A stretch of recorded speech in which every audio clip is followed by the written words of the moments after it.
maintenant l'heure de notre page des sports avec Théa Bazdarevich. Bonsoir Théa. Bonsoir Salah. On va parler athlétisme avec le meeting indoor de Paris qui vient tout juste de s'achever à l'Accor Arena. Ouais, l'Accor Arena où nous attend justement Karim Baldé. Bonsoir Karim. Ce soir, vous aviez les yeux rivés sur un athlète africain en particulier. Il était très attendu. C'est l'Algérien Yasser Triki.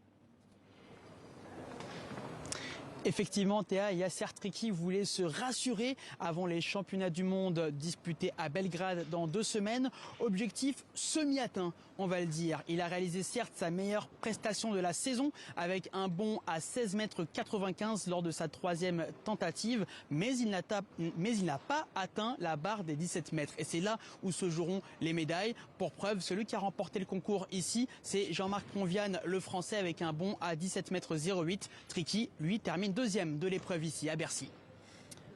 Et puis il y a eu un invité surprise aussi ce soir Karim, c'est le Togolais Fabrice Dabla.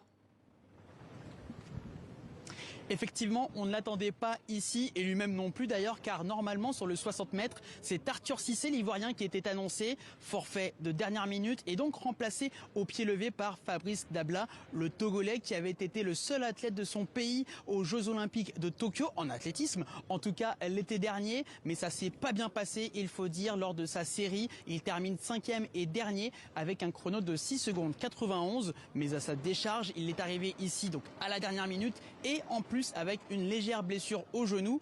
Écoutez-le à notre micro juste après sa course, il reste confiant quand même pour la suite.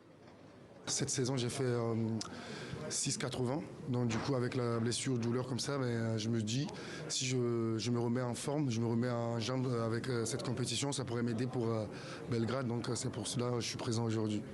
Quels sont vos objectifs à Belgrade ?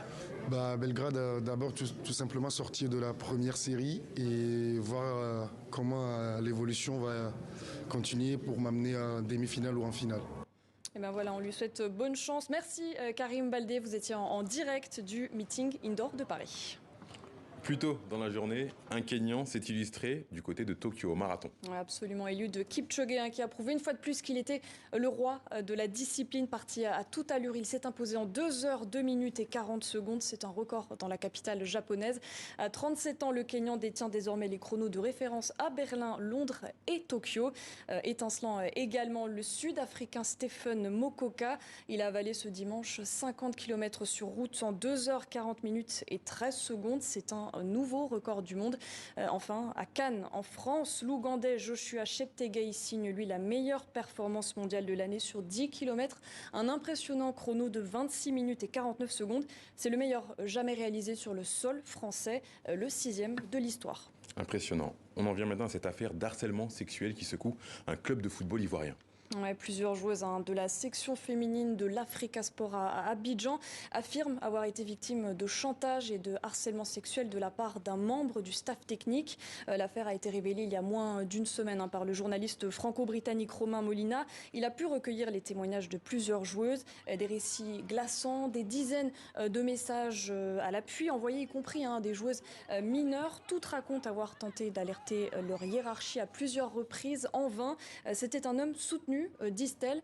L'affaire a fini par s'ébruiter sur les réseaux sociaux et il y a quelques jours, la direction de l'Africa Sport est enfin sortie de son silence. Dans un communiqué, elle annonce avoir suspendu le harceleur. Changement de ton aussi du côté du président de la section féminine. La semaine dernière, il disait n'avoir aucune preuve.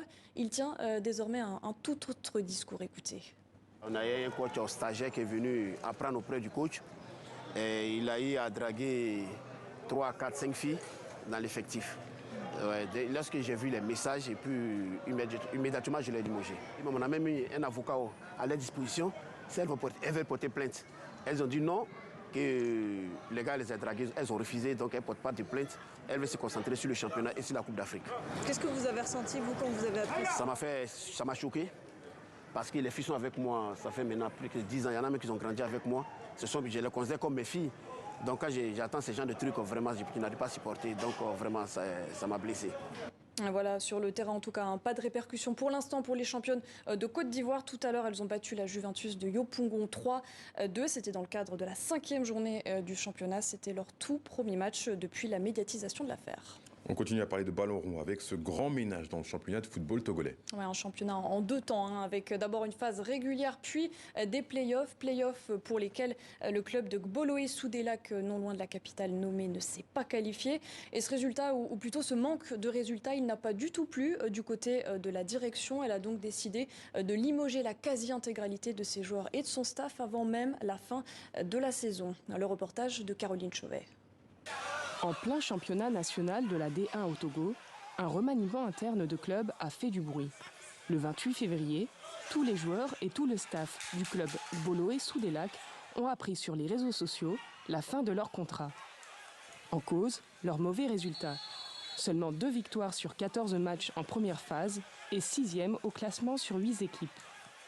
Les joueurs qui ne nous ont pas donné notre objectif, à l'amiable, on se parle d'eux. Et c'est normal, dans tous les clubs, c'est comme ça se fait. Pour que la saison prochaine, on puisse quand même avoir ce que nous voulons, notre objectif. Nous avons un objectif, bien sûr. L'objectif, c'est de jouer le premier rôle, nous aussi. C'est un club qui peut jouer le premier rôle. L'ex-coach Oloufade Adekami, ancien de la Ligue 1 en France, n'a pas souhaité s'exprimer. Les joueurs se disent surpris, mais avant tout parce qu'ils ont appris le remaniement sur les réseaux sociaux. Car cette note interne à la direction n'aurait pas dû être publiée en ligne. Ils devaient nous appeler, on va discuter tête à tête et ceux qu'ils vont libérer, ils vont parler avec eux et tranquillement et les libérer.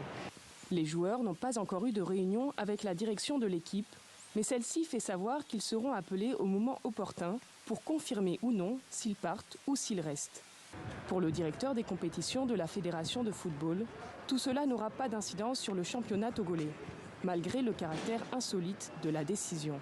Le club n'étant pas qualifié pour les playoffs, donc l'événement qui est arrivé n'a aucun effet sur la suite du championnat. La fédération togolaise dit qu'elle n'a même pas encore été officiellement saisie par le club pour ce vaste remaniement. Mais déjà, le club cherche un nouvel entraîneur et réforme son équipe. Merci Théa pour cette chronique sport. À très bientôt. À bientôt.